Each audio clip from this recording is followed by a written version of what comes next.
Got a ton of those.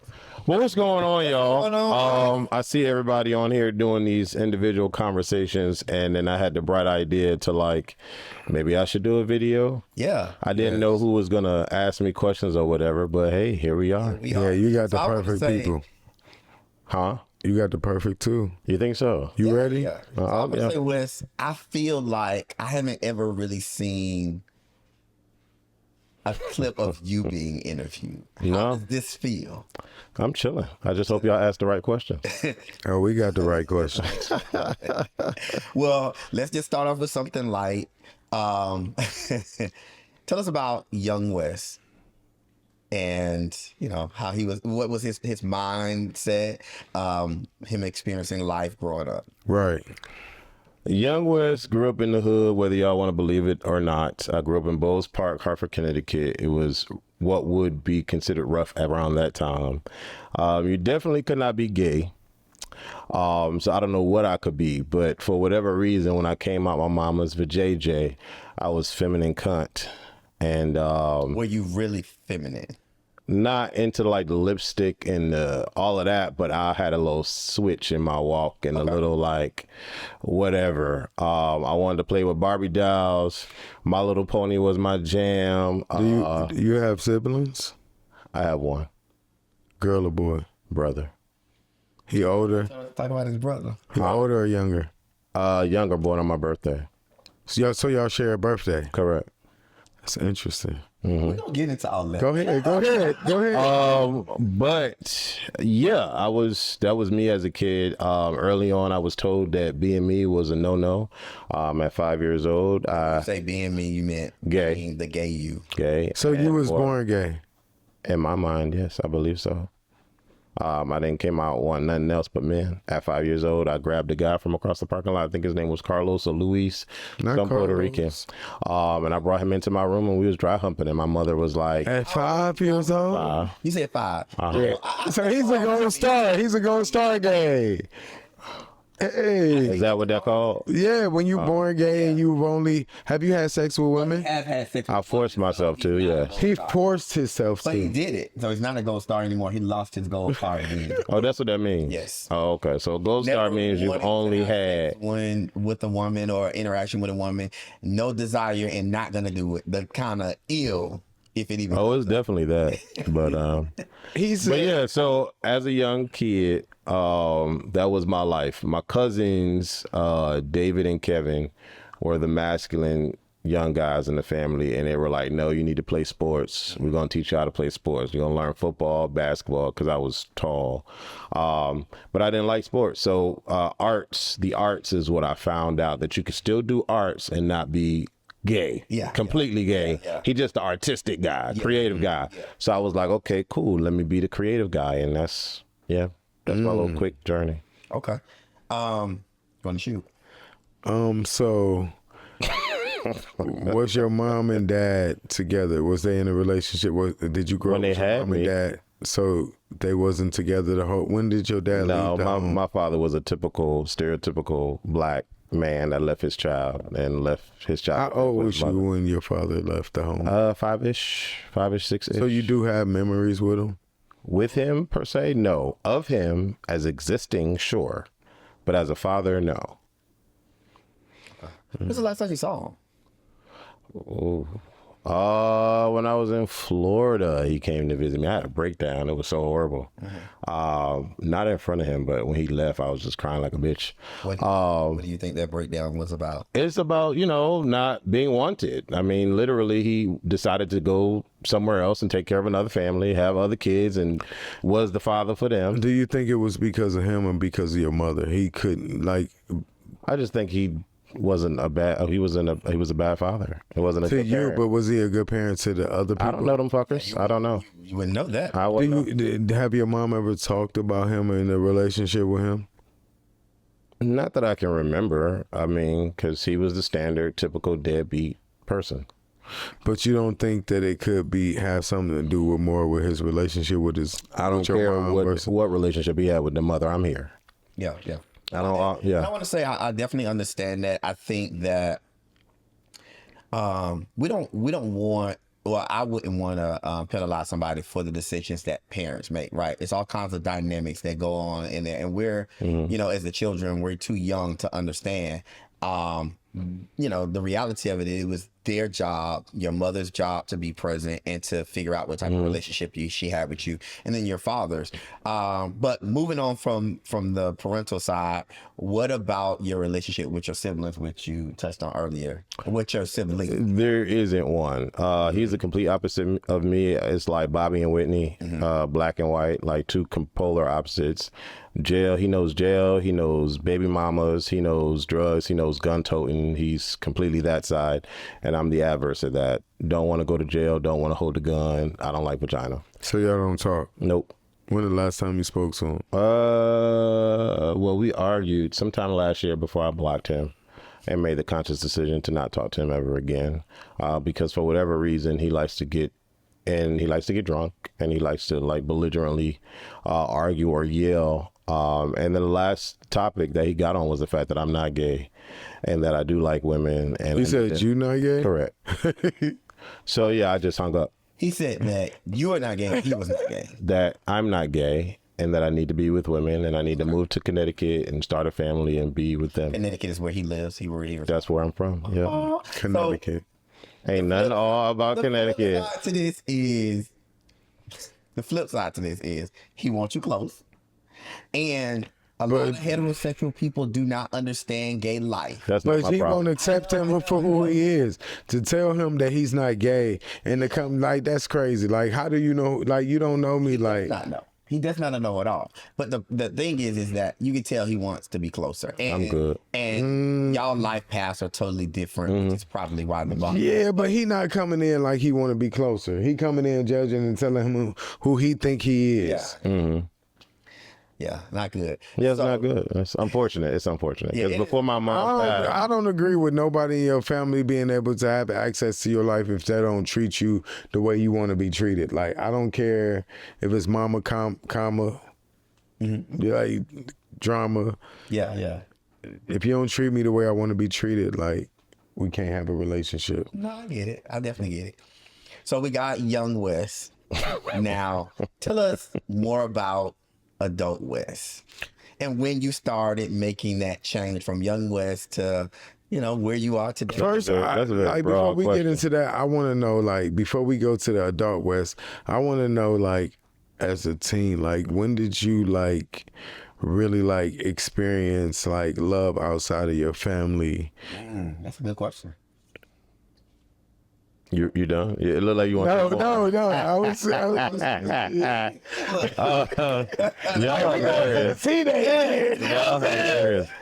Was it before then? Because that's a good. No, he was. Go ahead. You said found love, correct? Like once you experience love outside of your family, you know, we grow up, experience our relationships with our families and the shit that we got to do with them. When did you have your experience where you felt changed the course of your life, where you experienced love outside of what I thought was love at that particular time was when I had when I got into a relationship which would be considered my first. I was 20 going on 21 and I literally moved out of Connecticut to be with this man. I thought I was in love then, but moving out of Connecticut showed me that it's possible to get away from what is holding you back. So you was 21 when you left Connecticut? 20 going on 21, yes. And that was the first time you ever left the city you Correct. ever... And you just moved because of the relationship that I thought I was in. I thought I was in love. Yeah, I know, but it could have been love at that time. Yeah, it was meant to help you move on. You think it was love at the time? Yeah. I mean, for the person that I was then. Yeah. Without that, you wouldn't have left Connecticut. Correct. It was the one thing that was like made him be like, I'm up out of here. Yeah. So where did you move to? Massachusetts. Not Massachusetts. They could have never got me to move. You're hilarious. So when you got there, what is that like? Well, he was older than me. I was going on 21. He was going on 27, 28. Okay. So it's a difference because he was well established, 6 figures, degreed and jobbed out. And of course, I was a young guy. Didn't go to college and all that stuff. So. And you moved in with him? Correct. And you met him online? Correct. friend. Facebook? No. You met him what site? Grindr? Black gay chat. Black gay chat is crazy. Y'all remember that site? I remember being on that. I should have. I was on there, and I used to talk to boys, and it used to be so hot in my days. Oh wow. Yeah. Okay, go ahead.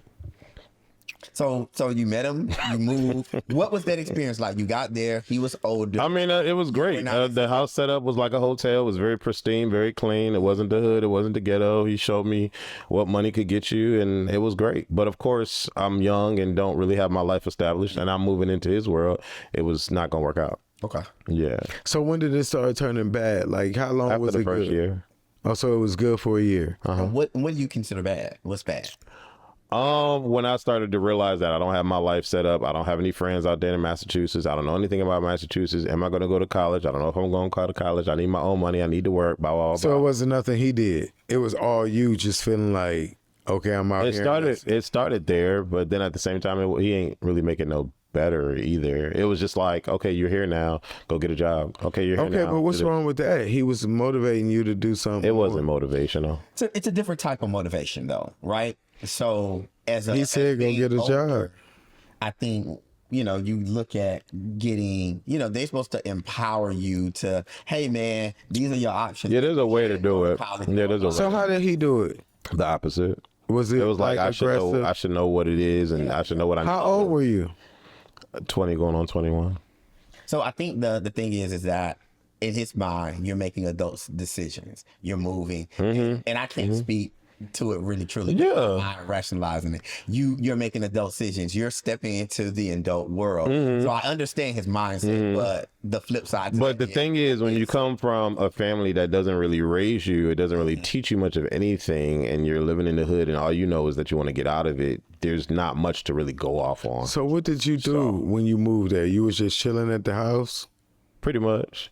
You ain't until I got a job. How did you have money? What did you do to get money? I ended up getting a job. He had money. And ended up working. What was your first job? My first real job was Walmart. Wow. No, I'm just kidding. Wow. What department? I was a toy department manager. Not toy department. So you were 21 and you were a Walmart toy department. Working in the city where he moved away from his family and moved with his boyfriend. Yeah. But it pushed him to have independence. And most people who do not move from their hometowns in these early years, they never leave. So I think that the courage. It's not a bad thing, even though the relationship ended. So tell us about young adult Wes and what that looked like. Ask me a specific question so I can answer it, because that's very broad. I can go all over the place. So from ages, I guess 21 to 30, like what are some of the highlights? What do you go through? What y'all broke up? Well, I'll go back to the relationship. So we ended up breaking up because one of my rules, one of my pet peeves is don't tell me that you did something for me or when I did this and da-da-da and it's because of me and blah, blah. We ended up breaking up for a lot of reasons, but that was the straw that broke the camel's back for me. I moved back home to Connecticut for 30 days. Then I moved back to Massachusetts. Then I moved back to Massachusetts after 30 days because I was working at Walmart. I got my job back at Walmart, moved back to Massachusetts, had my own place, very nice place. And surprisingly enough, we ended up living in the same complex with my ex. My ex was down the parking lot and I was on this end apartment complex, but I was living on my own. I didn't need him at the time. And so I was still trying to figure out what gay was, trying to figure out that life for me. So I realized that I liked fashion and I liked film. So then I had in my head that I was going to go to FIT in New York. And so I started to scout out New York to figure out where I could live and all that. So I started taking the trains to New York and scouting out New York by myself. Ended up transferring through Walmarts from the Walmart in Massachusetts to the Walmart in Valley Stream, New York. And at 22, 23, making close to six figures, working at Walmart, living in New York by myself on my own, very young.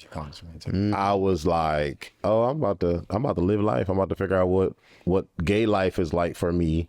I'm in New York. And so throughout that period of time from 20-something to 30, I was just living life and experiencing the club life, experiencing the strippers, because I found out that I love black strippers. And, oh, you could do this in New York. And the bookstores were hot in New York back in the day. And I used to be one of those guys in the gym saunas looking at, things happening, going on, trying to figure out what this gay life is like. Looking. Huh? You was only looking. No, experimenting. Yeah. It was a gym. I don't know if this still exists. But it was out there near 34th Street, Penn Station. Go to the bathroom. Go ahead, sir. That's okay. I'll be right back.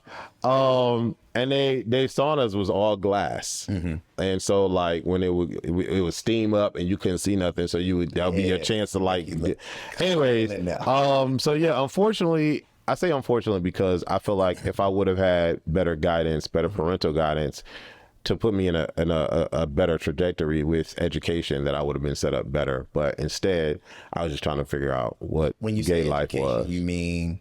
I think my life would have changed if I would have went to college, and I would have got more developed in my film that I love, which is film and the arts. I just feel like I would be in a different position in life, and so because I didn't go the college route, I ended up discovering YouTube in 2005, and I just wanted to make my voice prominent on YouTube by my standards, being considered the openly gay Tyler Perry, someone that's very creative and with stage plays and films and skits and all that. I wanted gay to be at the forefront of that, because it was not at the forefront of that during that time.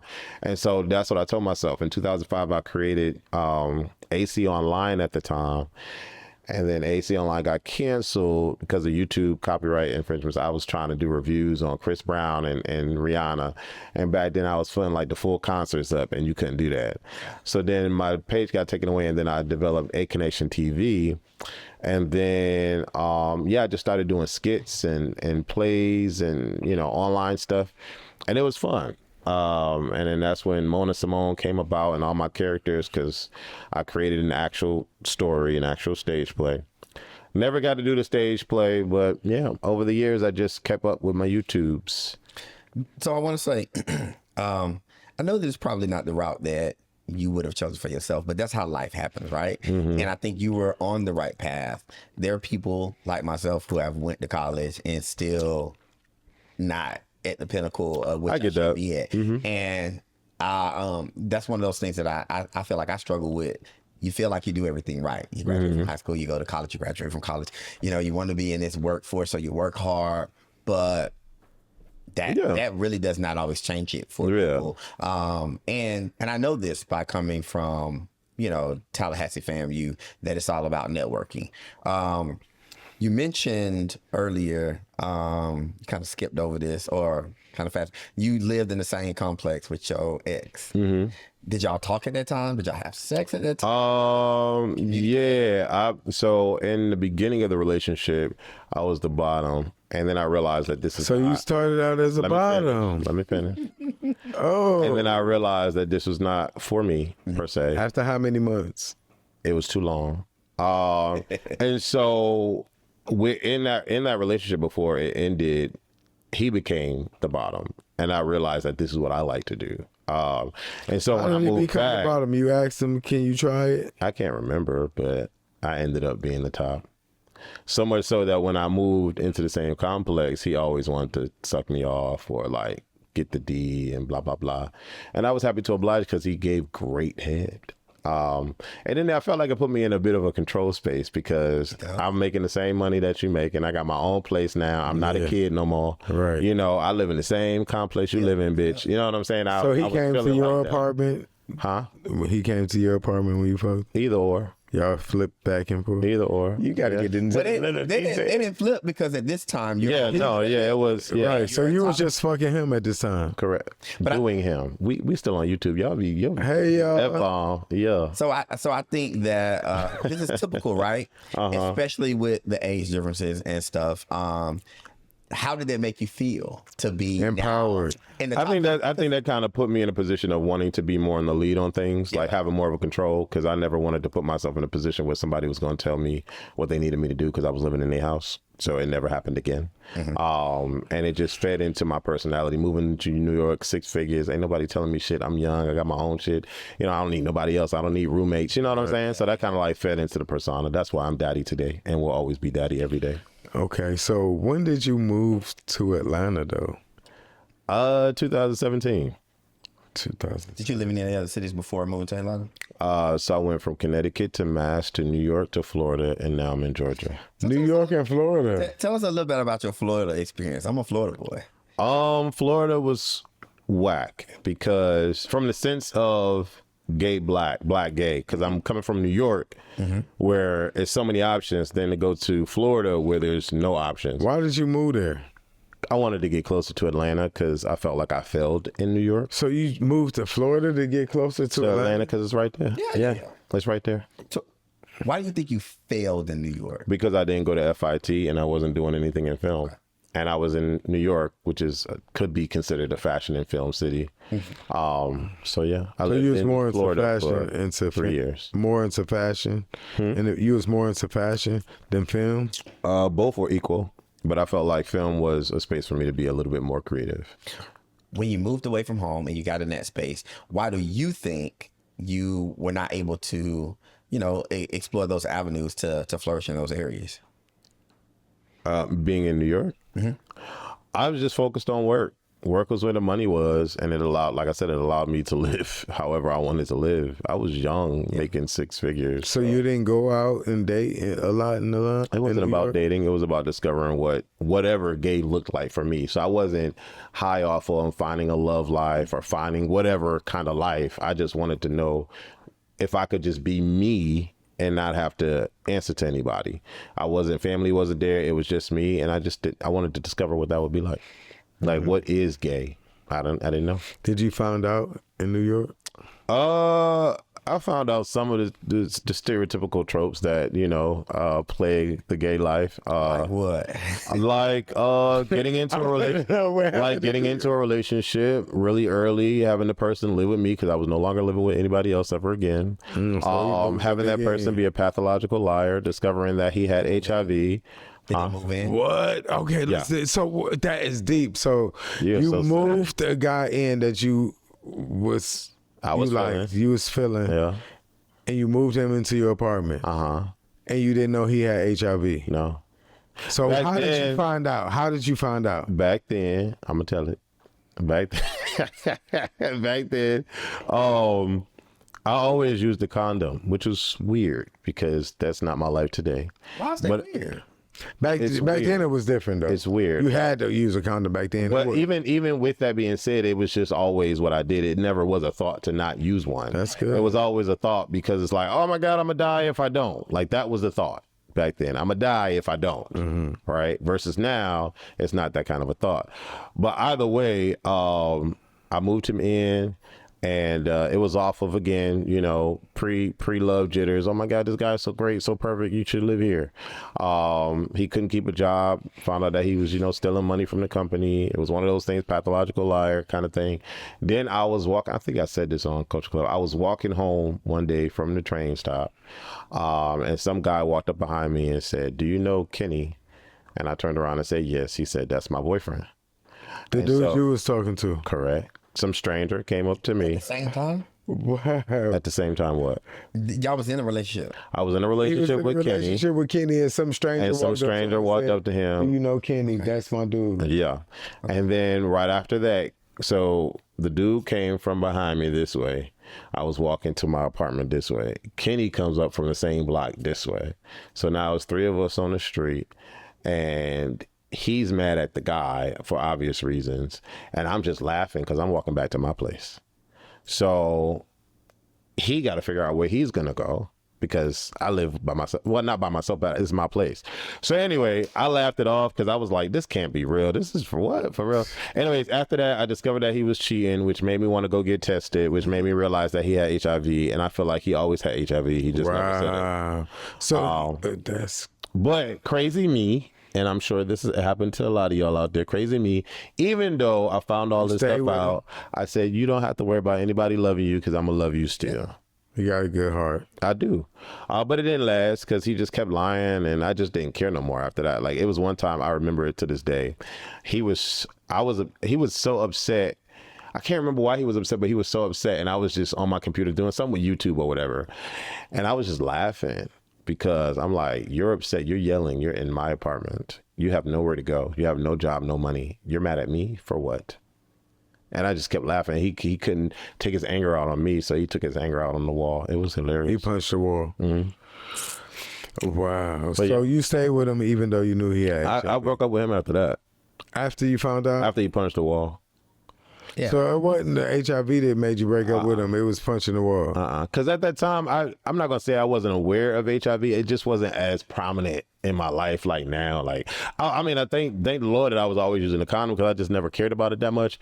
But I just was like, I know like HIV means that you don't want to be with the person no more. About. I'm like, I'm not going to be that. I want to still love you and da da da da and all that. I was stupid. I mean, the man cheated. I mean, I don't know if it's the man was cheating on me. That's Had why another you was girlfriend, all that stuff. But I'm speaking to, I don't know, that's stupid to stay to someone with someone. Yeah. If you find No, that's not stupid. but I mean, cheating and stuff, yeah, you have the right to leave. And to be honest, this is more common than not, right? I'm pretty sure. People stay with people all the time that cheat, and you have to know when it's right for you. Mm-hmm. So, I forgot to ask this earlier. Did you have like a childhood name? a childhood name. Yeah, like your family or close friends. Just Wes. Just Wes. You've always been Wes. So this is what I want to know. So now we're out of the relationship with the dude and stuff like that. When you moved to Atlanta, what was your experience first moving to Atlanta, and what did you move here for? What did you think? I moved here to be in film. That's the only thing I've been doing since I've been here. I never want to go back to a 9-to-5 as long as I can help it. I feel like life is short, and I want to be here doing what I want to do and how I want to do it. And so that's just a me thing. I'm not telling y'all how to live your life, but that's a me thing.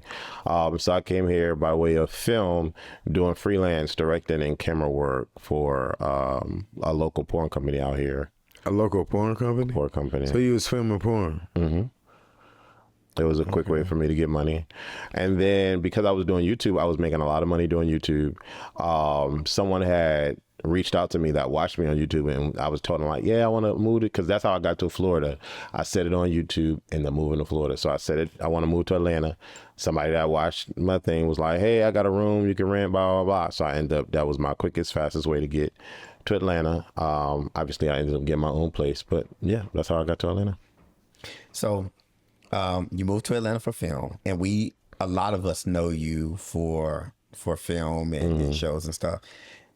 Do me a favor, take a second and think about just all your accomplishments and stuff. We know that moving out of your hometown, number one, getting a job with Walmart but walk us through some of your accomplishments, the things. I know this always makes people feel uncomfortable, but a lot of times people just don't know all the things that we've It's not uncomfortability. It's just the fact that I don't, what a typical person would look at as an accomplishment. I'm talking about to you. Oh, well, because to me, living in Florida, I would say I haven't really accomplished much. I would say that. Really? But people will look at me and think differently. An accomplishment to me is being acknowledged by the Academy Awards. That's an accomplishment to me. Accomplishment to me is making it to the highest level of film festivals. An accomplishment to me is still having my film app running smoothly with no hiccups, no downward spirals, because we have enough subscribers to sustain the company. That's an accomplishment to me.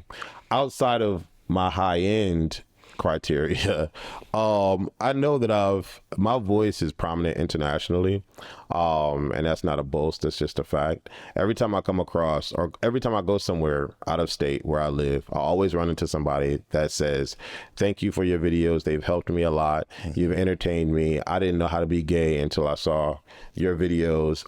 It was people in Africa telling me that they can't freely be who they want to be in Africa, and that they watch, my programming to help them get through. I had one person tell me that my videos got them through chemotherapy because they had cancer. Those kinds of things always make me feel good, because I always wanted to do that.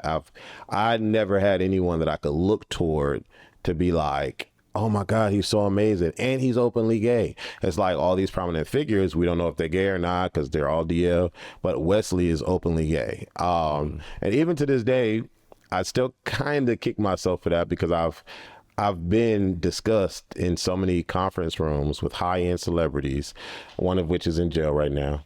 And they were telling people that they should not work with me because I'm openly gay. So it's been like a hindrance, but it's been like a powerful thing with my community. So shout out to everybody that's been supporting me over the years. But I am award winning for my writing, for my directing, and my acting, and my editing. What projects? The Mister accomplished a lot of that for me. FU with Chantel and Michael Hambrick is a great short film on my platform. Well, was on my platform. But I think the Mister and a couple of other standalone short films got me those awards. But yeah, the Mister is my baby. Okay, congratulations. Congratulations. How Appreciate did you it. feel like, or Like- you seem to project that you feel like, because you haven't made it to, I guess, some of your top goals, that you haven't accomplished a lot? Because I'm still learning about all of the things that you have done. And I understand how it feels losing your baby, right? But I also want you to focus on the years that it was successful and all of the people that you touched that know you from those things. Yeah. There's one thing that I was that I've acknowledged for myself, and that I have done what a lot of individuals can't, for whatever reason, do, or they say that they can't do, because film is a very tough job. These film projects have multiple people working on set, and it's not often that you have a program like the Mister that is filmed, written, directed, edited by one person. Okay. And when you watch the Mister season 4 on Tubi, every scene that I'm not visually in, I've directed, written, edited the whole entire thing. That's not heard of. You have teams of 10 to 15 to 45 to 100 and some odd people working on film sets. And so I don't know what that structure is, which is why I said that I wish that I went the college route. So I would have these like plugs that be like, yo, Stanley, I need you on set. Yo, Chris, I need you on set, blah, blah, blah. That kind of network is what I wish I would have got when I was in college. But I was talking to someone and it was like, yo, the Mister is dope. Like, you should be proud of that. And I was like, I am. He was like, how many people did you have working on set? One. What do you mean? Yeah, it was me. Me by myself. I moved the lighting fixtures. I moved the tripod that had the camera. I said action. I did the sound. What's your biggest regret in life? Oh,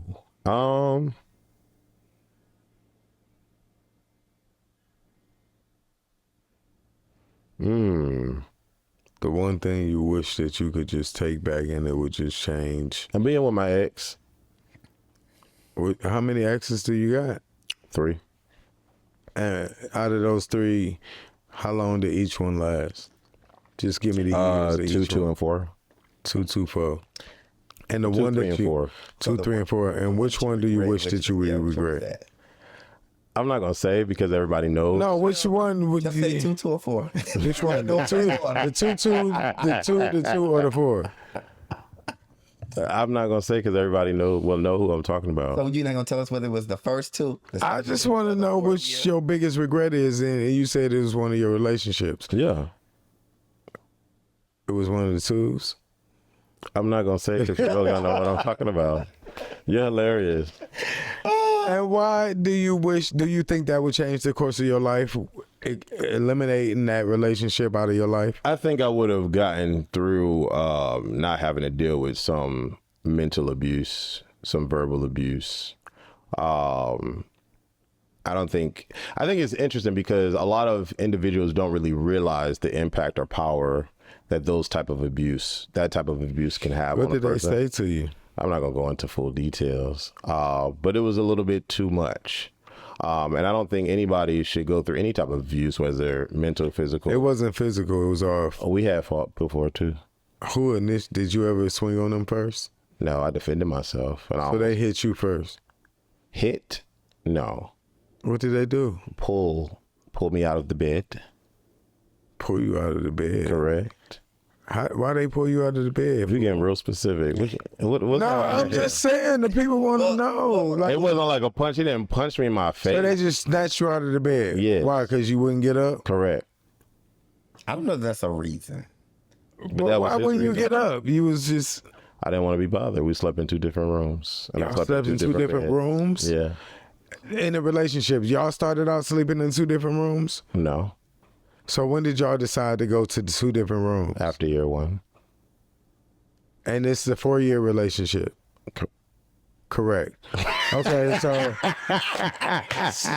so after year 1, y'all decided to sleep in different rooms. Why did y'all decide to do that? Why wouldn't we? Why would y'all? Y'all in love. That's year 1. Yeah, why would? Yeah, Well, like why I mean, would? it could be multiple reasons. At the end of the day, it wasn't working out. It wasn't a sustainable. So why not relationship. just break up? And I was stupid. Yeah, because that's my. I went through a lot. Yeah, it's called mental. So y'all abuse. slept in 2 different rooms for 3 years. Okay. Did y'all have sex When? periodically When? throughout the 3 years? No. Throughout the 4 years. So y'all didn't have sex. No, the first year they was good. After the year, they decided to sleep in 2 different rooms. So y'all didn't have sex after that year. No. So y'all was just roommates. Penetration? No. So y'all just gave each other head. Before the year was up. So y'all was just roommates. Pretty much. If So that's how could you wanna sleep look with at it. other people? Could you bring people into your That room? became a thing, but it wasn't like systematic to where it was like, okay, we're gonna do this or whatever. I was in a state of delirium, thinking that the relationship could work, and believing that it should last because How? I was stupid. Mental abuse does that. I mean, I've said mental abuse like 17 times. So What type of mental abuse though? What did he say to you that made you like not confident and think that you was the shit? I don't want to revisit it specifically, but just realize it wasn't a good space. So I get it, and I think a lot of people end up in relationships that have those nuances where there's verbal abuse and all that. So I have 2 questions, right? The one is what would you say to a person who is entering a relationship or has entered into a relationship and they're starting to see these signs? What are some obvious signs? And then the second thing is, what positive did you take away for yourself from this relationship? Because I feel that you. I mean, yeah, I'll never put myself in that predicament again. I don't believe that whether you're in a union, a marital union, or like a long-term relationship, should you allow yourself to go through any uncomfort just to be in a relationship. And the comfort can be something as very small as, him not washing the dishes, to something extreme as physical abuse, mental abuse, verbal abuse. If you're uncomfortable, get out of the situation all the time. And I don't think it should be excused either, like their type of behaviors and what they do.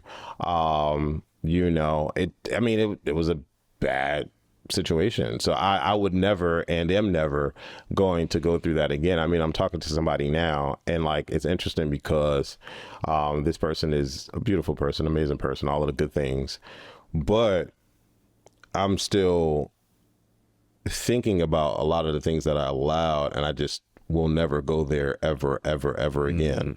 And so like one of the things is taking time to get to know someone and to see if this is your person or not, instead of rushing. All of my How relationships, much time you think I it rush. take to get to know somebody? I'll know that when I feel it. I can't say Do it's you going to think take you 6 ever months, know somebody? a year, or Do whatever. you think you ever really completely know somebody? I will never, I'm 45. I will never fully know someone all of their time for whenever I speak to them, because I'm not going to get to know someone for another 45 years. But when I know, I'll feel comfortable to say that, hey, I feel So you good do with want to be in another relationship? I think it would be nice, Yeah. but I don't, base my waking up to be like, oh my God, I want to be in a relationship today. Are you happy? With Life. I am happy in life, correct, right now. Happy with life per se is a different kind of terminology for me. Just that one word change it all. Happy in life, but not necessarily with With life. And Explain a little bit. Because with life is ongoing. What is my life going to be like in 2-3 years? What is my life going to be like in 5 years? You know, as I get older, health complications come up and things change and my energy levels change and all that. Right now, today, I'm great. You know, got money in the bank, feeling good about myself. But in life, like, what is that going to look like? What is Donald Trump going to do to the rest of this world? I mean, he already took our acting rights away. So what is life going to be like for a black gay man in the United States of America for the next couple of years? Do you want to get married one day? I never had a desire to. I think gay and church don't match for me. So traditionally, marriage is a church thing. I'm not religious by no means. So it never made sense. You're not religious. Do you believe in a higher being or spiritually? What happened? You got to piss again? Yeah, the liquor, nigga. Oh. Okay. So what level of spirituality? Spiritually? Yeah, Anyways, yes.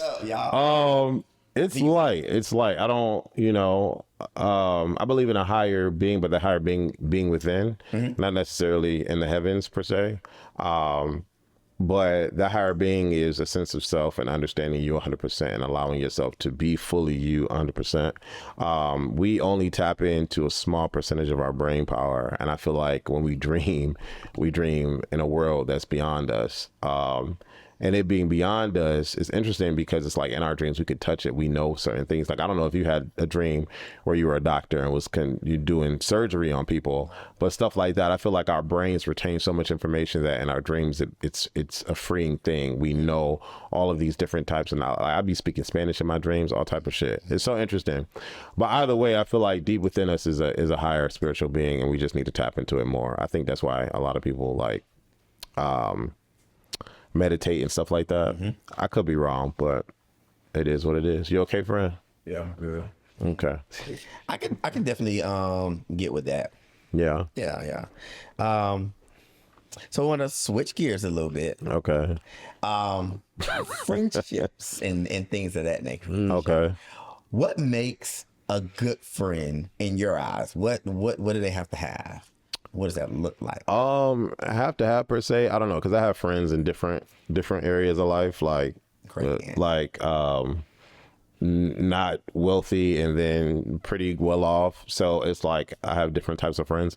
But I feel like the best type of friends to have around you are friends that are different, but different in high levels of life, not different in low levels of life. I feel like. What does that mean? High levels and low levels? People that are motivated, people that are on a grind, people that are always seeking better. Not per se people that are content with where they are. And let's just say where they are is a struggle bus, right? Because if you're surrounded by 20 people that are on the struggle bus, then you're going to be on the struggle bus too. Being in a friend group where, like I said, people are motivated and they're hungry and they're driving, they're always doing better and better and better. It's going to motivate you to do better and better and better. So yeah, friendship for me is different. I don't call everybody friends though, because everybody's not your friend. Like a friend to me is someone you can call when you're down and out and you're crying and you want to, cry to somebody. A friend to me is someone when you tell them, bro, I got the job. And they're like, oh my God, man, that's dope. You've been wanting that job, blah, blah, blah. Right. Like a friend for me is like, if I'm at Bulldogs and two niggas trying to jump me, my friend is going to jump in with me and we fighting it together. Like those are like friendship things to me. Do you consider like the cast of Culture Club your friends, or is it just like, because every time I watch it, it's like y'all got a real, like, we have a real good. right.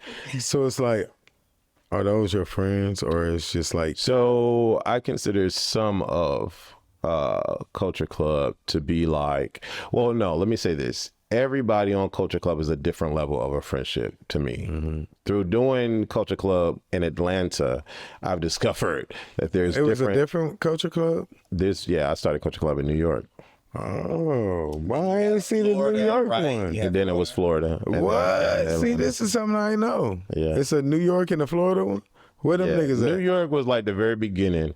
New York is Matrell and Dustin. Dustin is very big in influencing right now. Dustin who? Yeah. Oh my God. Dustin who? You are so hilarious. Who is Dustin? You're so hilarious. Sexy Dustin that be Yeah, it was so long ago. Yeah, it was so long I don't ago. know who that is. But yeah, it started with Matrell and Dustin, and then in Florida, shout out to Jeremy, shout out to Sheldon, shout out to TC, shout out to everybody else that was Trap involved. was a part of Florida, right? Trap was a part of it as well, but that's when we made it bigger. It was like we had like 15 niggas on one thing. It was like, it was really big, and I rented a venue and everything. It was huge. But yeah, Trap was a part of it as well. But yeah, Wow, and now it's Atlanta.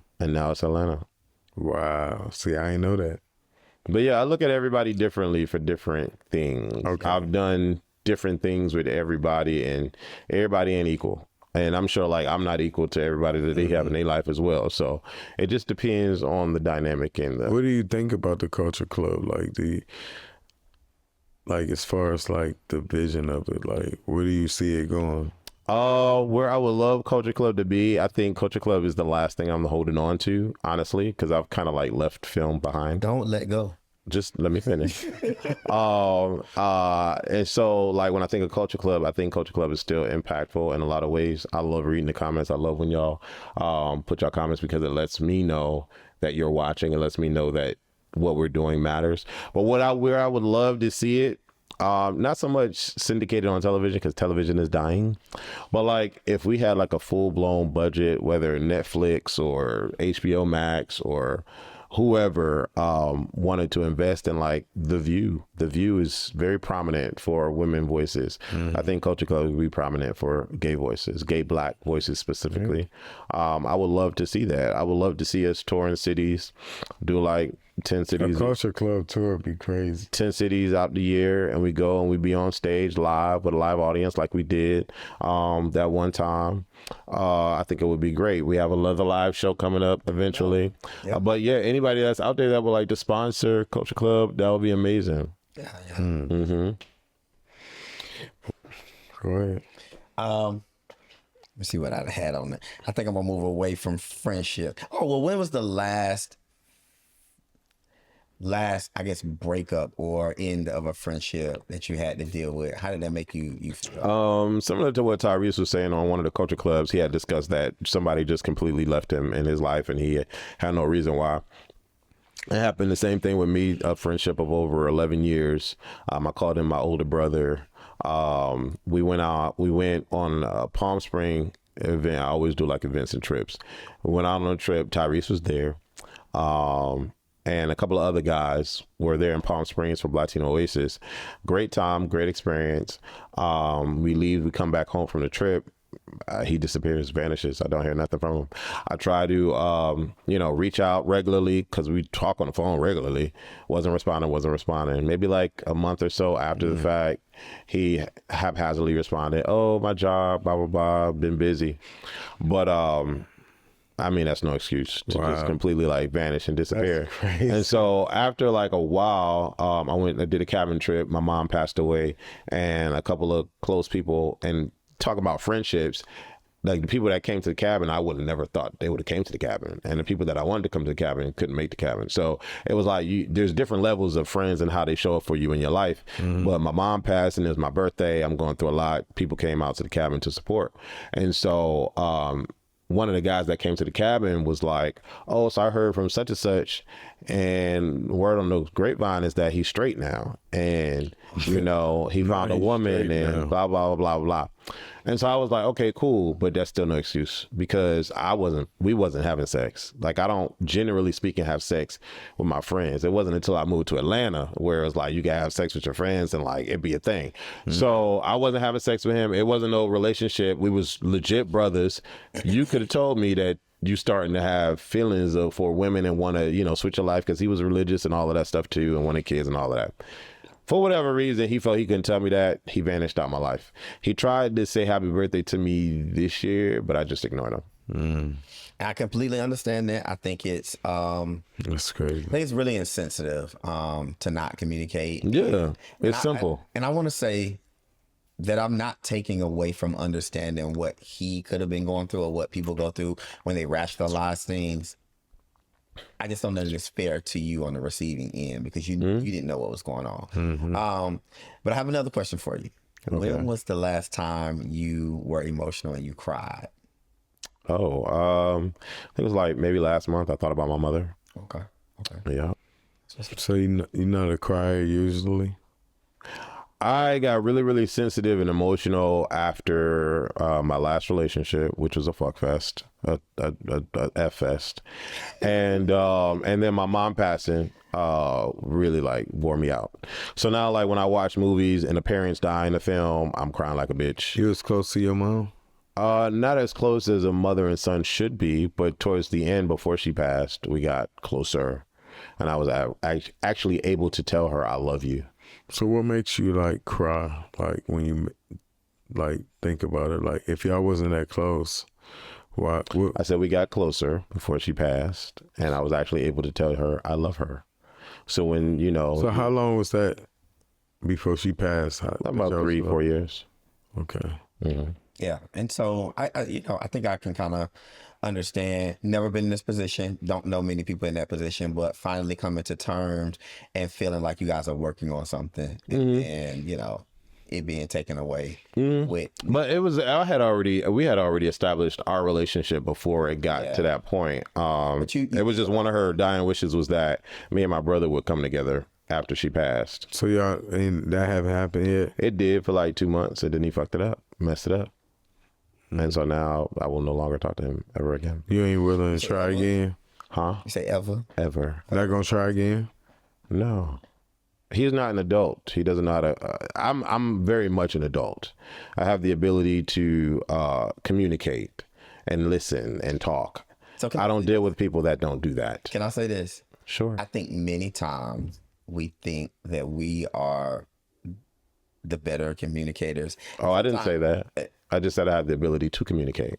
Okay. But sometimes we have to strengthen our communication skills. I've learned that. I think one of the things for me is that I've always been able to be open and honest and set my boundaries. But in my later years, I've also learned that sometimes the way a Sagittarius comes off can stifle the community. One of my boundaries for any human being living out here in this earth, if you deal with me, don't raise your voice at me. I'm a grown ass man.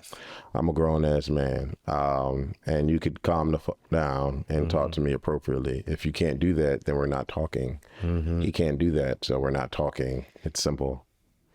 Sometimes it takes a lot for me. I just want to I hear you. and get you to understand, because I feel like you know me. You feel like I'm there's a difference in being passionate and loud versus disrespecting me and telling me I'm not gay and telling me I left and telling me I need to come back to Connecticut and be with the family and all. It's completely different. Nah, listen, I just think he living in a bubble. It's fine, and he could live in that bubble by himself and all his kids. I can't believe that. Who is one of your heroes? And why? I don't have any more. I don't have any heroes. Did you ever have a hero? I think that Hollywood and the music industry are hell on earth. HELL is devil incarnate. The things that are happening out here in the industry, and we just look past it because we're making money. I think every billionaire that exists right now had to do something real evil and devilish to be a billionaire. Everybody. And whether or not we look at them and praise them for their talents and what we don't know, they're doing something out there. I just believe it, especially if they're Black, because we have to do so much more to get to where we see them at. I could be wrong, but I don't believe I'm wrong. I hear so many different stories. Either way, I don't have any heroes right now. There's one person that I look at that's inspirational, and that's Ryan Coogler. He seems to be the last Black creative that cares about putting out into the forefront Black prominent productions that don't compromise our culture. One of the last. There aren't very many people that still do what he does. Sinners in and of itself is a prime example of that. And hiring Black people behind the scenes and champion Black people behind the scenes. It's yeah. What's your favorite interview you ever done?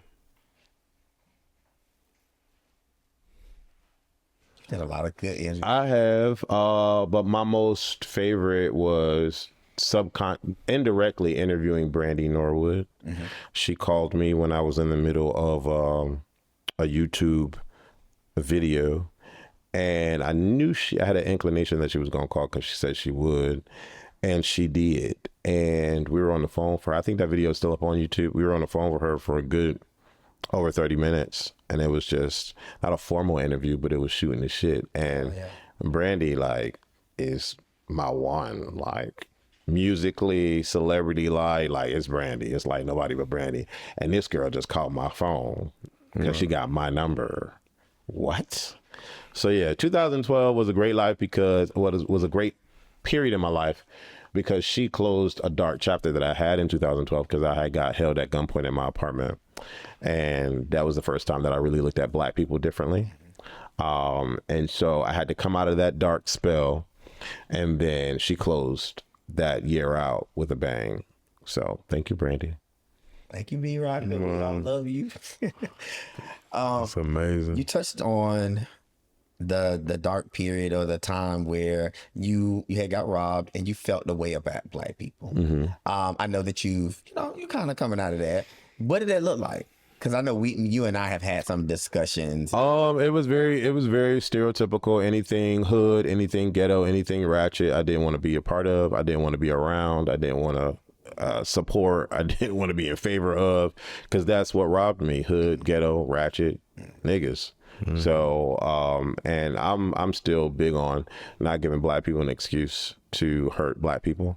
And that's just, I'm very strong on that. Nobody can change my opinion on that. I know white people hurt each other. I know Asian people hurt them, but I'm not Asian. I'm not white. I'm Black, and I live the Black experience. Right. And so I feel like because we have so many people out here taking our rights away, in our faces, shitting on our names all the time, reparations is never going to happen in the United States of America. Over so many countries finally accepted slavery as inhumane treatment or a crime to humanity, but United States hasn't. And so I still live here for whatever reason. But that was a dark period because I couldn't go to work. I couldn't go to work for 3 weeks. And then my mother got me out of it. She was like, you say something at the beginning of your videos all the time. And she was like, what is that? I said, it's thank you for watching A Connection TV, the one place in the World Wide Web where we actually adopt similar connections despite our differences. She said, well, you can't really feel that if you hate Black people. So I couldn't hate Black people anymore. And I'm still very pro-Black. Everything that I do is Black. Everything that I speak is Black. On Culture Club, we're all Black. All my programs that I ever wrote were all Black. So I'm still very pro-Black. I just don't give us excuses. Mm-hmm. Yeah. And not that we should have any. You got anything, True? How much time we got? What's that looking like? 5 minutes. So I just want to know, what does the next 5 years look like for you? I don't know, because I don't know if I'll be here. I have something going on. That's deep. I have something going on with my health that I'm keeping in line, and I have to watch every day. I'm not gonna go into it because it's nobody's business. But it's not it's not gay shit like HIV and blah blah. The stereotypical shit that they think. They think they know what they know. But anyways.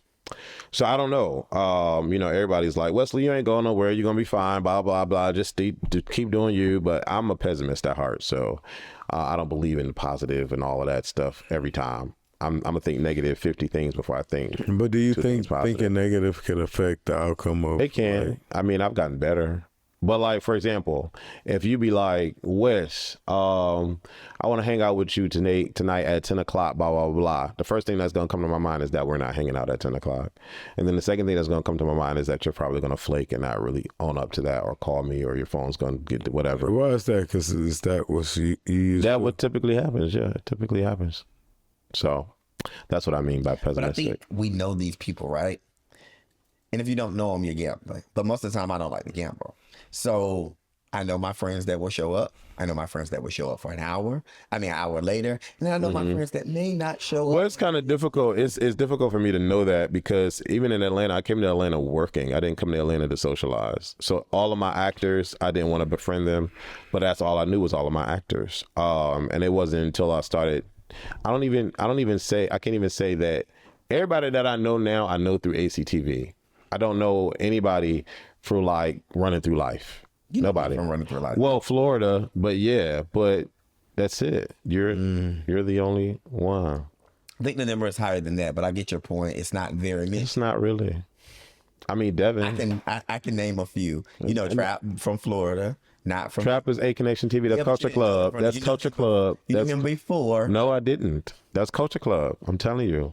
I roll my eyes. So it's okay, but it's just certain things that just come in from that, and I think you're talking about. But it's a good resource, you know. So yeah, I mean, and so I've been trying to figure out a way to balance that out because I do want to go out. I do want people to be like, Wes, let's go here, blah blah blah. But I made like a strong stance with all my actors that I'm not gonna socialize with y'all. I'm not going. So none of them call me for real. But that's like who I know. It's not.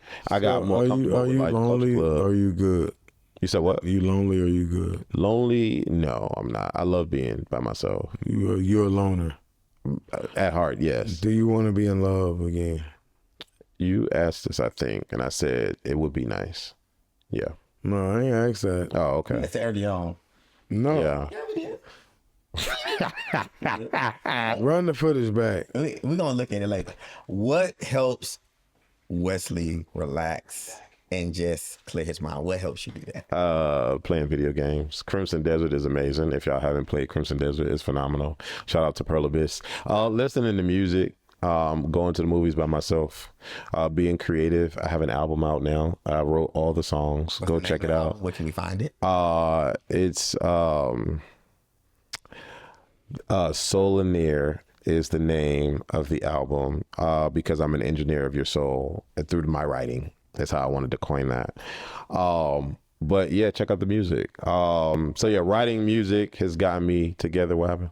No, go ahead. Finish that. Writing music has gotten me together, writing films, even though I don't really do that anymore. But yeah. So you don't want to do films no more? I'm taking a long break. Somebody asked me about that yesterday. When I decide. I hope it's not too long. But why you don't want to do films no more? You know why? They don't know why. I've answered this question already because I lost my film app. I don't know that that's a reason. For me, it is. Yeah.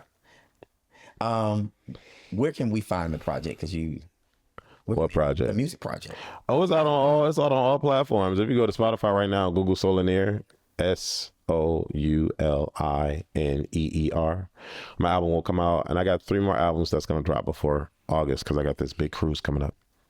Oh, I think I got a track coming out. Do you ever plan to write Both for of y'all like got tracks real coming people? out. Huh? Do you want to write for like real artists? I thought about it. But your songs is like so dope. I can hear like real artists singing them. Yeah. And it's just like if you writing these words, I know a couple of singers that can like real like people that would kill it. Like, and I'm like, yo, this shit. But what I realized is that it's not easy tapping into this industry. Like it's a lot of the entertainment industry is either who you know, who you eating, and who you sucking. That's what a lot of this industry is. And so it's like it's every industry. Well, I'm more so into the film and music, so that's what I know. And so for me, it's like, even case in point, I wanted to do an independent soundtrack project with utilizing all the independent artists out here in Atlanta. Not all of them, but some of them. It was about to be big. I was so excited. We get into the studio. It's this man running the studio, and I'm dealing with human beings. All artists in their own right to do what they do. I wrote this song. I was so proud of it. Like, oh my God, it's gonna be amazing. Nobody liked the song. Everybody told me I need to rewrite the song. Even the dude in the studio was like, this song is not gonna work. Broke me, crushed me all the way through. I'm like, what? Nobody offered any like words of encouragement or how to shift the song in a different direction, or maybe we could do this. Nobody even tried to hem and haw, none of it. Okay. So then fast forward a year and some change later, I discover AI, and I put my lyrics into AI. The song sounds amazing. So AI was able to make my song beautiful. I played it for people. They're like, "Oh my God, this song is so amazing." I was like, "Yeah, motherfuckers told me that this wasn't gonna work a year and a half ago." Dealing with human beings is problematic, and so with the industry, like even I know, like even like shout out to Duran Bernard because he's definitely doing his thing right now, and I know him from the YouTube space, but it took him a long time to get to where he is right now. And he's completely talented, writes all his shit, very independent. But now he's soaring high. Why does it take 20 years for somebody so talented to be heard and to be thought of? The industry was different then. The sound, the people that you went to may not have known what to do with the sound. There are many artists that sign to labels early or get backed by people and they get shelved because they have absolutely no idea I get it. what to do with it. I get it. But it doesn't take away from their talent. True. And the person that's listening to this story, the thing is you can't say no, because look at you years later, the stuff that you're producing, the stuff that you're writing. It's amazing. Like I would love to get in the studio and produce, but I'm not gonna say people aren't that talented. But the music is amazing. Yeah, I know some talented people. Okay, well, I mean, I writes, so and I'm award winning. Yeah. So That's dope. That's dope. Like I love music. Like yeah, I love music. It's dope. And if y'all ain't heard the Trip Ali song, It's gonna be on the album. Is there It's so hilarious. Is there any subject that you have what you can consider to be an unpopular opinion about? What do you mean? Like, is there anything that your opinion on it that it is you feel like people just feel it's like unpopular? You know, with me in my relationship, you know, we have a pretty good style of relationship. So people relationship styles don't really bother me. I've been there, done that. I've seen it all. So what people do in their house don't got nothing to do with me. okay. So Go ahead. I just want to ask, like, questions like this or that, like. Who would you choose? pick this one. or that? It's a pick one. Oh, okay. Cardi B or Nicki? What am I picking? One or the other. Yeah, just Nicki Minaj. Okay. Go ahead. You ask one. Brandy or Deborah Cox? Brandy. Brandy or Monica? Nobody had a chance against Brandy or Monica? Brandy. Nobody has a chance against Brandy. Okay. Yeah. Go ahead. Usher or Chris Brown? Chris Brown. Bra or rubber? Bra Or rubber? or rubber. What is- Raw. Oh, raw. I Oh, think that's a yeah, raw. Okay. Yeah. Go ahead. He's so hilarious. Single life versus relationship life. I don't know. It just depends on if the person has stipulations Yeah. in the relationship. You got to pick one. You got to pick. I can deal with myself more than I can deal with other people. So single.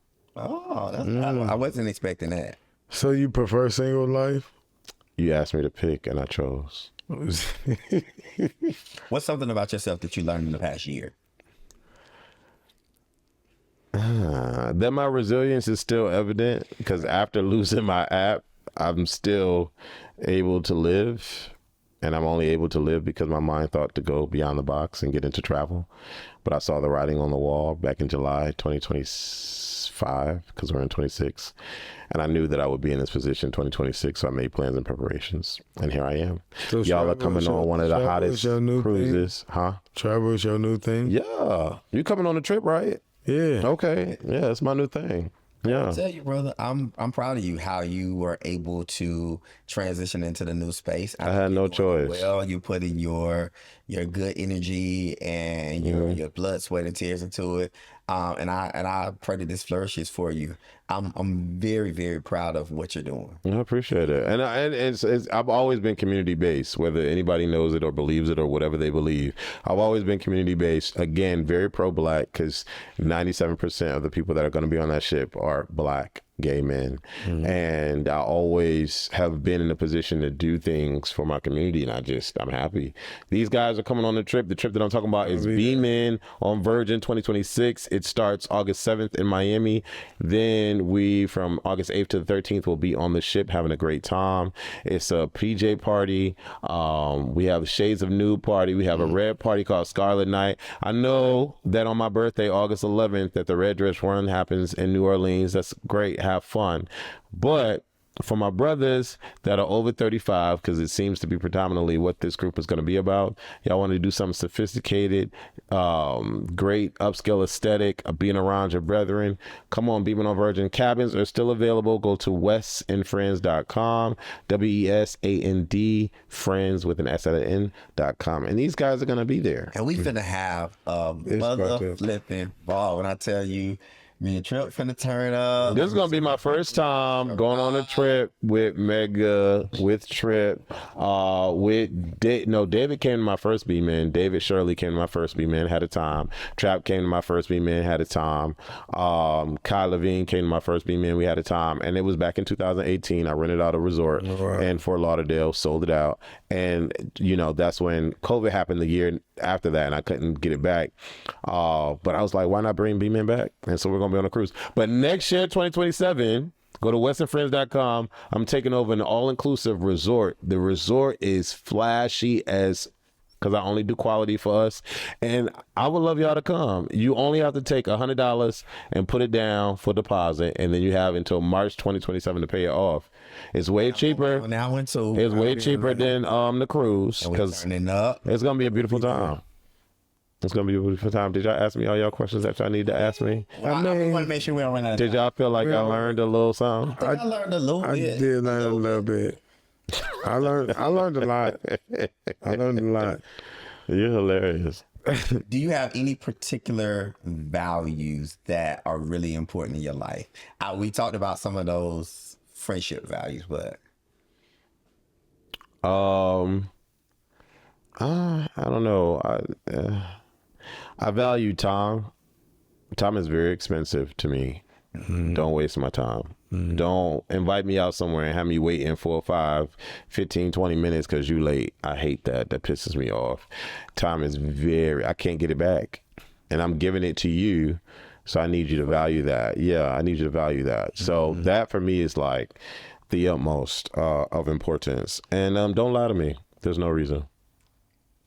I like both of those. Do you have a fetish? No, my sex is boring. I'm not as adventurous as ones would think. It's very top bottom. It's very give me head, I eat your butt. It's very missionary. Kiss me if you're not a kiss only. It's very missionary. It's very no teeth on my D. I don't like that kind of stuff. And then we both come and we go to bed. I'm not bringing food to the bedroom. I'm not bringing grapes and whipped cream and all that stuff. Are you multiple times like, okay, we bust, we going again? And it depends on how long it took me to get to that point. Like if I just jerked off yesterday, you ain't getting extra situations today. Why you laughing? Because it's a boring fuck. Oh, it's not. You'll be pleased. It's like very much. We can't bring no fruit in there. You'll we be pleased. Bring no ice, no strawberries, no cherries, You'll be no whipped cream. Do you get your ass ate? If I'm in the mood. So you like it? If I'm in the mood, yes. Okay, so it's missionary, wham bam, thank you, ma'am. I didn't say missionary. You said missionary. Yeah. So what you saying? You like to bring a buffet to your bedroom? This is your interview. And have all that My stuff. interview was a couple. And have all that stuff on the. My interview was done, sir. Oh, okay. This is your shit. Okay. Okay. Go ahead. Y'all are hilarious. Y'all are hilarious. But yeah, no buffet in my bed. So what does happiness mean to Wes? Not having any debt and being able to pay off anything that I need to pay. If I wanted, I could get it. Money. I said this on Culture Club. Say stuff I said this on Culture Club. And I just can't help but to think that you're not thinking the full picture. I get that money is a big help and that money could get you. You asked me a question. That's my direct answer. I want you to think about life in its fullness. It can be corrected by money. My health issues could be corrected by money. My film app that I lost could have been corrected by money. This trip going on a B-Man, I could have flew y'all all out if I had the money. Y'all could have hotel rooms that y'all wouldn't have to pay for if I had the money. Money, money, money. Yes. It's very simple. Yeah. It still doesn't cultivate real relationships. It has people. Oh, but it could help. It could definitely help. Does It depends on how you use your money. It depends on how you use your money. Like, what if you and I known each other, okay? You had a moving situation that you needed to address or whatever. If I was your friend that had money, you wouldn't have to worry about shit. So I have had a moving situation, and I do have a friend that offered. That ain't me. Hold on. And I do have a friend that offered. First of all, I couldn't accept, number one. But number two, it doesn't change the way. That ain't me. No, listen. That's what I'm saying. That doesn't change the way I feel about that friend because he was able to offer versus my other friend. Yeah. Okay. It doesn't cultivate real relationships For you. in general. Okay. We see this all the time. Okay. People are there for what they can get out of you, and when that stops or when that moves, then they're not. But that's when you're dealing with those types of people. I'm not that type of person. Well, if money can fix the things that you're speaking of, then that means that they're not real friends. Because helping me move or helping a person, I don't know, like this situation, trust me, people do all kinds of things for people. Pay their light bill, pay their mortgage. 5 years later, I don't know that life. I never had that. Do that for me. Do that for me. Do that for me. you Yeah. don't even know them. Nobody ever done that for me. Feel about them, and most people that get those things, they think they're entitled. My Cash App is $ACTVPLUS. Do that for me anytime. Anytime y'all want to donate, I'm here to receive. And still, you may not care about them in 5 years. I don't know if that's necessarily true because there's been one supporter that has been financially blessing me for a very long time. And not to say that that's the reason why we're friends, but we've actually met and actually hung out and actually talked a little bit, but he supports in that way. And it's always helpful. Like I could, receiving a birthday card ain't really helping much, but receiving $200 to get through the day is helping. So, It does help. I'm not going to negate that, but I just don't think it is. Because any one of us could use $10,000 right now. Yeah. But I don't know that it people get the opportunities of their lives. We see them every day in social media, and they still come to us and tell us how horrible the person was. That's them. That's them. I know what to do with the money. Give it to me. I'll do something with it. I'm not all these other people out here that have all these struggles. No. I have another question. What characteristics do you see in some of your other people or that you wish you had? Some of your friends or your network? Yeah, tell us from like each member of the Culture Club, what would you take from them? Characteristic. A characteristic that you would take from each Culture Club member to add to yourself. So I love myself, and I believe that. Okay, we know you love yourself. So I'm answering your question. Let me answer. So I love myself. So I'm not taking anything from anybody because I love the person that I am. Hypothetically, I will say what I do like, the qualities that I do like in the people. Trip, you are a trip. That's what I. That's not a characteristic. That's what I do Can we like. get a real That's what I do like. Let me answer the question. You are a trip, but I think for me, I like your talent. Your talent speaks to me more so than anything else. I know you say that people over sexualize you, but I look at the talent first before anything else. Megabody is very passionate, and I just love the way he styles everything and puts it together. He's also a very caring person. And I see that in him. It's very sweet and endearing. A day is very studious, he's a studious freak. Let me say that, because the day that I hang out with, that boy is a nasty boy. But he's dope. He's and very endearing. Corday is very mouthy, very mother in a lot of ways. But he's a caring sweetheart as well. But I like his ability to do whatever he wants, and like the stuff that he wears, I would never. Sherrod is a bit rambunctious and all over the place, but he goes for what he wants, if that makes sense. Like, he has a great drive. I like that about him. Tyrese is a sweetheart, but he masks it with like this overprotective shield, but the shield ain't really there, brother. Just give it up. Like, he be trying so hard. He be trying so hard to be this thug, and I'm like, bruh, calm down. But he's like the ultimate entrepreneur, but he has a full-time job as well. So like, he does like 19 different things, and he loves money, and money keeps coming in. It's a beautiful thing. Money, what money can do, it changes your life. Who did I miss? Kellington is very quiet, but he's a quiet freak as well. Is he quiet? Yes, he's quiet. He quiet, no, but he needs a little puff, and he gets a little sip. Then he is out there, and he coming on the cruise. Oh, I can't wait, because If I ever want to go out with somebody, I want Kelton to come. yeah, he's always on go. Like, nigga, come out. He's dope. Who did I miss? Trap. They try. Trap is another one that has this I ain't doing this love type shit. I'm like, no, you are a big teddy bear too. And I'm like, what's wrong with y'all? Like, who sabotaged y'all for real? Yeah. But he's a great. He love. Yeah, I do. I know he do. I've been there. I've done that. I know he does. What should the people expect from the next season of Culture Club? I mean, I tried to get new people on the show. They don't want new people on the show. They being selfish. They cop blocking. I'm new. I'm gonna be the first to let y'all know you're not new, because you've been here for a while. I made a couple spot dates. No. But we've always you and Trap have been two people that, from the conception of y'all coming on, we've come to Wes and say, we like them. You should have them on more. And when we were on a video call, and Trap said, I'm gonna just let y'all know, I'm a part of the Culture Club. None of us objected, right? We always just like, okay, he's a part of the team. And that's the same way we felt about you. But I forget what I was saying. I forget what I was going. Got another question? I mean, I want to know, what do you expect from the next season? What should the people expect? To continue what we got going on. And what I would love for the new season is to do multiple live shows. 5 would be a great number.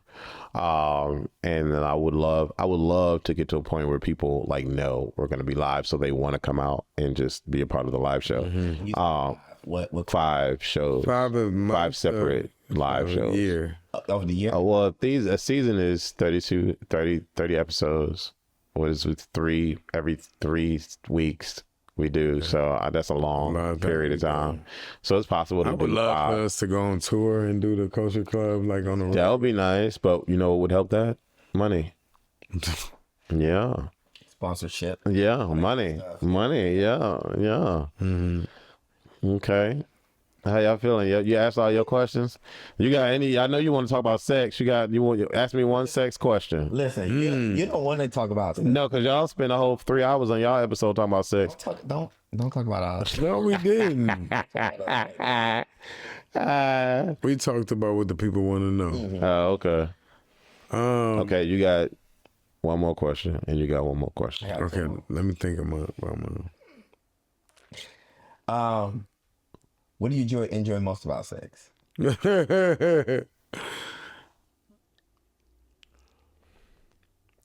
When I'm with somebody that I really want to be with, it's making them feel good and hearing them moan when I'm making them feel good. That's the thrill that still exists, because I'm so overly desensitized to sex, but that's the thrill that exists with me when I hear them moaning because my tongue is in their hole.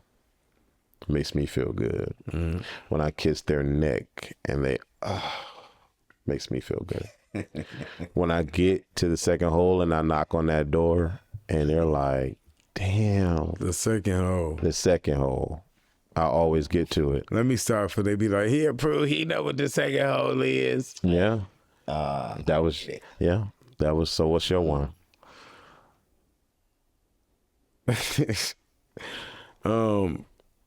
Okay. So you was talking about the second hole, right? I think I asked everything I wanted to ask, actually. I'm gonna ask one for you. What are your boundaries in sex? Boundaries. Don't do something without talking to me first. Like the whole like dominant kind of. I'm not submissive. So don't put me in that position. So you don't like before your having- ass being touched? without you asking. No, We gotta ask, yo, can I touch your ass? you know if that's the mood. No, that I'm in ain't nobody before. about to ask that shit. You know, with me, we So know. can't what's nobody? happen. Can somebody touch your booty hole? I just said without asking. So we gotta ask to touch your booty hole. 9.99 times out of 10, I'm on top of you. Do you like your So ass? if you want to start talking about diverting from what I normally do with it you, ain't a diversion. That is a I just like diversion. ass too. that's Can we touch your booty hole? I already said without asking, no. I think the more Do important you like your ass being ate? you from this conversation, I'm assuming that you always have conversations of what are going to Yes, I know who I'm dealing with. Right. I know who I'm dealing with when I get into the bedroom. I know who I'm So dealing you don't like your ass being ate? If I'm in the mood, I answered this question before. So it got to be a mood. Correct. Don't just because you want to do it, gonna do it. No, that's not gonna work for me. So you pick and choose the niggas you want to let eat your ass. Correct. You let everybody penetrate you? That's different. This ain't going inside my body. So a feminine man can eat your butt. So you like masculine niggas eat your ass or a feminine nigga eat your I ass? asked you that question, do you? No, a feminine nigga can't do shit. Okay. So you rather a masculine nigga eat your ass? So why do you think I'm gonna let somebody feminine do me? So you need a masculine nigga to eat your ass. And I have to be in the mood, correct? So it got to be a top. Masculine and bottom and top don't equate masculine. Yeah, it don't go with masculine. I know some masculine bottoms. I thought you were one. I can't do the masculine. Oh yeah. Damn. Right. Oh, Trip. I know this is your interview, but I got to know, Trip, how you can say that and you be one of the masculine bottoms or one of the masculine. I could be whatever I want to be because the niggas who be bottoming, they not harder than me. So because you're harder, we gonna get back on. Go back to him. Let me go. Since we got 60 seconds to go on section. My last question is something you probably have heard a million times before, but I think it's important to know if you could tell your younger self if you could give your younger self some advice, what would it be? I think this helps the younger generation that watch us. Go to college, experience that life, and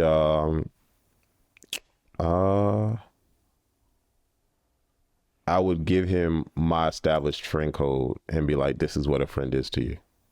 So I would know that from the jump. What's a friend to you?